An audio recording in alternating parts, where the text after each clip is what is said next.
दोस्तों, दिवाली हिंदुओं का सबसे बड़ा त्योहार है। हर कोई इस त्योहार को पटाखों के साथ ही मनाता है, लेकिन क्या आपने कभी सोचा है कि फैक्ट्री में इन पटाखों को कैसे बनाया जाता है? तो चलिए मैं आपको बताता हूँ। सबसे पहले बात करते हैं फुलझड़ी की।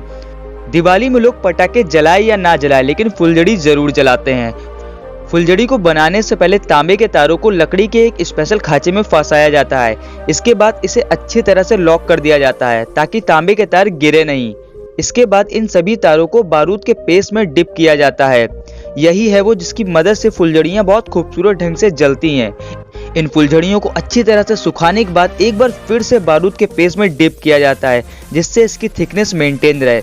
दूसरी बार डिप करने के बाद जब ये फुलझड़ी अच्छी तरह से सूख जाती हैं, तब इसके ऊपर मैग्नीशियम का पाउडर छिड़का जाता है।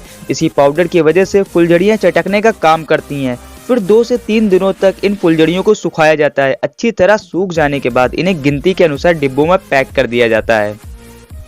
सुतली बम। दिवाली को जोरदार बनाने के लिए सुतली बम का ही इस्तेमाल किया जाता है और कुछ लोग इसे ऊनी बम भी कहते हैं। ये छोटा सा बम जब जलाया जाता है तब इसका धमाका किसी को भी हैरान करने के लिए काफी है।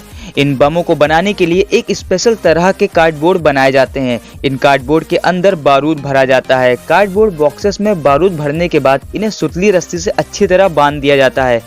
रस्सी बांधने के बाद इन्हें धूप में सुखाया जाता है, लेकिन इससे पहले इनमें हरे रंग का कलर मिक्स किया जाता है।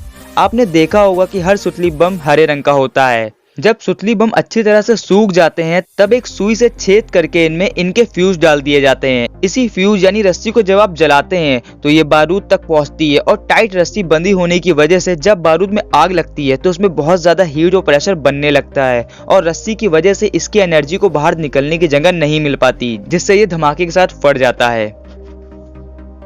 तो दोस्तों, बात करते हैं रॉकेट की। दीपावली हो या कोई बड़ी खुशी, जब तक उस खुशी में रॉकेट की शानदार रोशनी ना आए तब तक वो अधूरी लगती है। तो चलिए आपको दिखाते हैं कि फैक्ट्री में रॉकेट कैसे बनते हैं।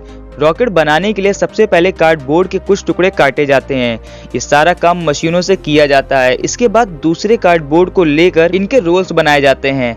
फिर इनके फ्यूज बनाए जाते हैं। इसके बाद इन्हें एक प्लेटफॉर्म पर रख के फ्यूज और कार्डबोर्ड को अच्छी तरह से चिपका दिया जाता है। इसके बाद इनके ऊपर इस तरह की सिलेंडरिक स्टिक लगाई जाती है। इसके बाद इन सिलेंड्रिकल स्टिक के ऊपर मिट्टी डाली जाती है। मिट्टी भरने के बाद इस सिलेंड्रिकल ट्यूब को प्रेसिंग मशीन में डाल दिया जाता है, जो स्टिक और मिट्टी को अच्छी तरह बाइंड करने का काम करता है। प्रेसिंग मशीन से निकलने के बाद इन सिलेंड्रिकल ट्यूब में होल किया जाता है, जिसमें अब इन फ्यूज को डाल दिया जाएगा। जब फ्यूज इसमें अच्छी तरह से लग जाता है तब इन्हें 4 से 50 के सेट में रखा जाता है। इसके बाद इन सिलेंड्रिकल ट्यूब के अंदर बारूद भरा जाता है। जिन कार्डबोर्ड के टुकड़े काटे गए थे इन्हें इनके ऊपर डाल दिया जाता है और फिर से इनके ऊपर बारूद भरा जाता है। इसकी वजह से रॉकेट में डबल शॉट निकलते हैं। अब रॉकेट पूरी तरह से तैयार है। दोस्तों, ये हैं दीपावली के 3 सबसे ज्यादा यूज होने वाले पटाखों के मैन्युफैक्चरिंग प्रोसेस। तो मिलते हैं अगली वीडियो में। Thank you for watching.